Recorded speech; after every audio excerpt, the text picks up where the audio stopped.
Hemos mencionado las diversas adjetivaciones que recibe la obra de Pairet entre quienes se han asomado a su labor.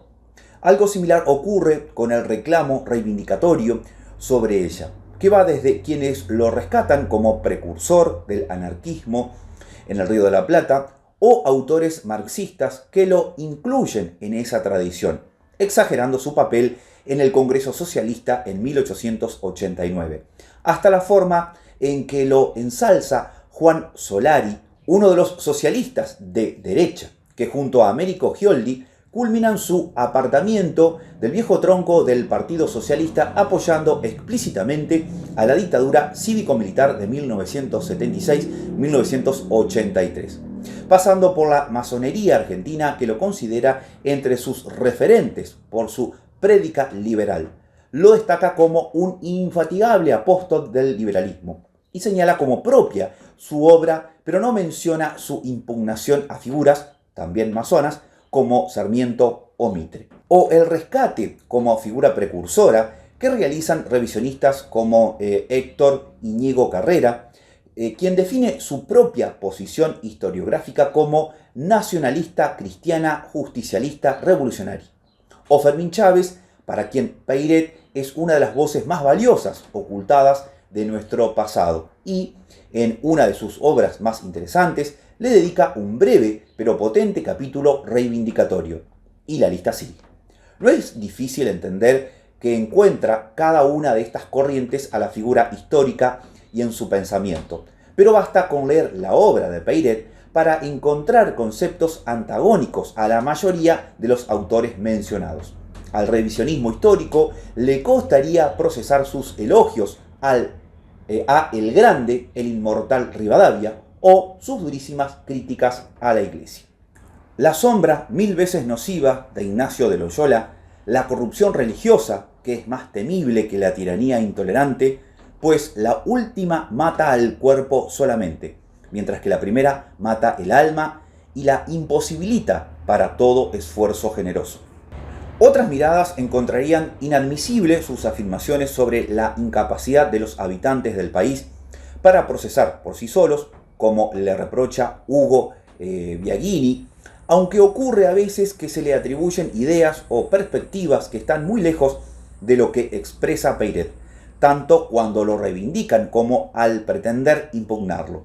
Por ejemplo, Biagini afirma que Pairet no vacila en asignarles a los europeos una misión civilizadora y regenerativa, considerada que los pueblos neolatinos, a diferencia de los sajones, resultan incapaces para gobernarse a sí mismos, que las masas inconscientes y rutineras deben aprender sociología para abandonar ese estado y elevarse a la altura de las instituciones. Es cierto que puede encontrarse alguna expresión de ese tipo de Pairet, quien frecuentemente incluye expresiones desesperanzadas respecto de las multitudes. Como ya mencioné, al referir los hechos de 1848, Pairet manifiesta a menudo que descree de la capacidad de las masas de su época para decidir de acuerdo a sus intereses de fondo.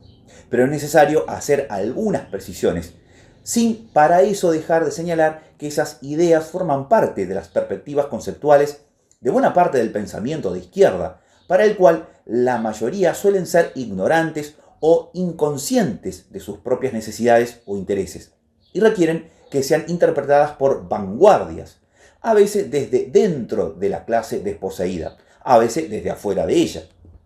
¿Qué otra cosa es, en todo caso, la discusión marxista y sobre todo leninista acerca de la introducción de la conciencia de clase al movimiento obrero que debe realizarse desde afuera? Pero sí es verdad que le asigna a los europeos una misión civilizadora y regenerativa, como lo hace Marx, sin ir mucho más lejos. O que se puede encontrar en Pairet expresiones despectivas en relación a las masas, por ejemplo, cuando las describe como animales que siguen a un pastor. Los pueblos son todavía como las majadas de ovejas, cuyo papel todo se reduce a ir balando por delante de los pastores que las esquilan.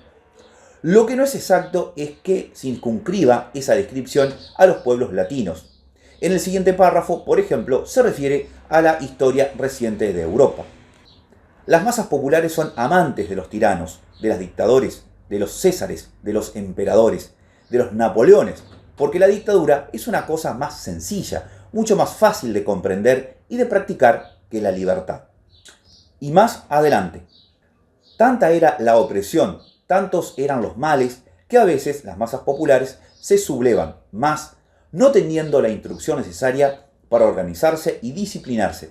Cometían toda clase de excesos y se hacían aplastar después de un triunfo efímero, manifestando así que eran incapaces de gobernarse a sí mismas.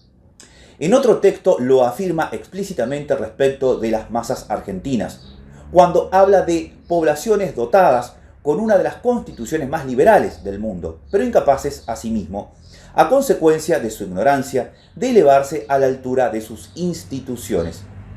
Pero como se aprecia, a diferencia de otras posesiones racistas o racionalistas, Peiret intentaba una explicación al atraso democrático que describía en las poblaciones y del que, por supuesto, no exceptuaba a las americanas. Para él no se trataba de cuestiones étnicas, sino de un fuerte retraso en las instituciones, que se remediaría con los progresos en la institucionalización, la educación popular, la profusión de bibliotecas, de periódicos, en suma, con las libertades y garantías que solamente la República Democrática puede llevar a cabo. Del mismo modo, marca en muchas otras ocasiones la responsabilidad de los sectores clericales en mantener a las masas en la ignorancia. Para clarificar más su análisis, en una publicación titulada Anglosajones y Latinos, Peiret rechaza explícitamente cualquier explicación de tipo racial respecto de las diferencias entre esos pueblos y se explaya en una serie de razones que, a su juicio, explican por qué hasta el momento los pueblos latinos no han conquistado las instituciones libres, el gobierno propio, la libertad política. La respuesta, enumera, no debe atribuirse a las ventajas peculiares de la raza, al organismo, a la fisiología, sino que tiene que ver con las circunstancias, el medio social, las tradiciones, la educación, a lo que agrega la acción de la Iglesia Católica, la Inquisición, el jesuitismo, e incluso, pese a todos esos factores, reivindica instituciones de libertad y autonomía. ¿Acaso el régimen municipal no estuvo floreciente en Francia, en Italia, en España? Creo que Biagini, quizás por no haber profundizado en la obra de Peiret, no tiene en cuenta estas observaciones que realiza nuestro personaje. Por otro lado, conviene tener presente contra quienes debatía Peiret en su contexto, porque el riesgo de realizar valoraciones desde nuestras coordenadas es precisamente perder de vista los contenidos del sentido común de la época. Quiero decir, las perspectivas filosóficas más avanzadas de la época tienen como punto de partida la inferioridad evidente de los pueblos originarios de cualquier otro continente respecto de los europeos y de los latinos respecto de anglosajones dentro de Europa, como se puede apreciar en las citas de Marx que compartí, y el menosprecio completo por las capacidades de las masas para la democracia es la regla común entre pensadores de todo el espectro de la izquierda. A modo de ejemplo, veremos más adelante cómo en la controversia que sostuvo con Serafín Álvarez, es Peiret quien defiende la capacidad de los pueblos de decidir por sí mismos, pese al punto de partida que, como mencionamos, considera el peor obstáculo para llegar al ideal del autogobierno. También se podría decir que cierto grado de incomprensión es el destino de todos los grandes pensadores. De otro modo, ¿cómo entender que Peiret pueda ser interpretado para algunos como un infatigable apóstol del liberalismo y para otros como un luchador contra el iluminismo liberal? Creo que la clave reside en una distinción conceptual que a mi juicio es crucial. El liberalismo político, social, cultural o religioso no van de la mano del liberalismo económico. Peiret fue un acérrimo defensor de los dos primeros, y en cambio un férreo oponente e impugnador del último, como lo exhiben sus textos en los que despliega argumentos bien fundamentados contra la prédica liberal en materia de economía. Ya hemos hecho mención a su cuestionamiento al principio de laissez-faire, laissez-passer, por ejemplo.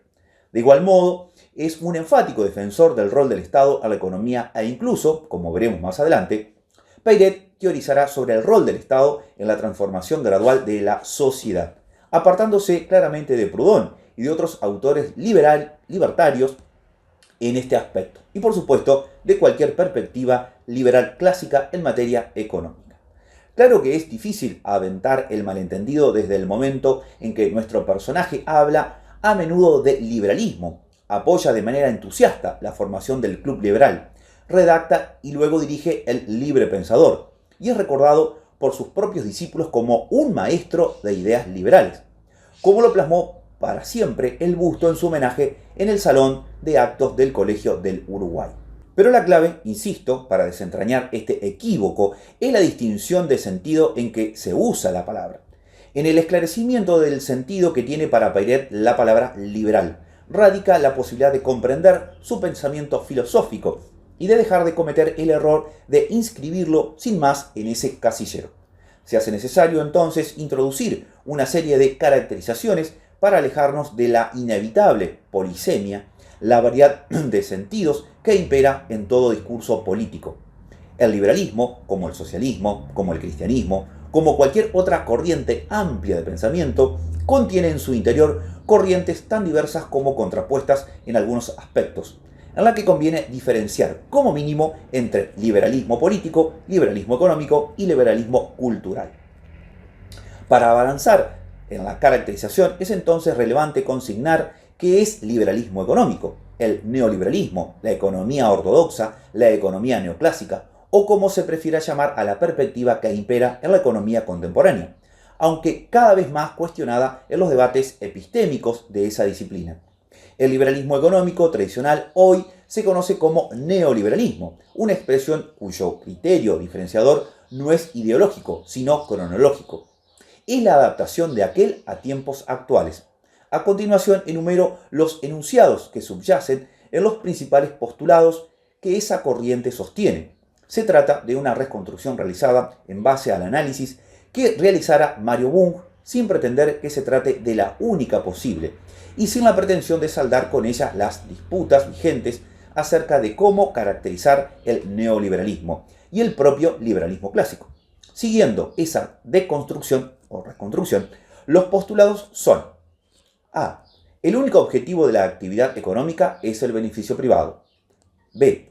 El mercado se autorregula, es decir, está siempre en equilibrio o cerca del mismo, por lo que toda intervención tendrá en él un efecto perjudicial. C. Los recursos naturales son inagotables o reemplazables. D. Los seres humanos son básicamente egoístas y a la vez son económicamente racionales. E. Toda acción económica tiene una utilidad precisa. F. Todos los individuos intentan maximizar sus utilidades esperadas. G. La propiedad privada de quien ya la posee es o debe ser tanto ilimitada como inviolable. H. Los medios de producción, comercio, transporte, comunicación y finanzas deben estar en manos privadas. I. Los precios suben y bajan con la demanda en un mercado libre. J. El mejor orden social es el que dispone del mercado más libre y el mejor mercado es el que puede crecer sin límites. K. Los hombres de negocios no tienen obligaciones morales porque la actividad comercial es virtuosa en sí misma. L. Le corresponde al Estado proteger los intereses de quienes ya poseen propiedad privada contra quienes no la poseen. Veremos a continuación cómo las ideas que defiende Pairet se contraponen de manera irreconciliable con la mayoría de ellos.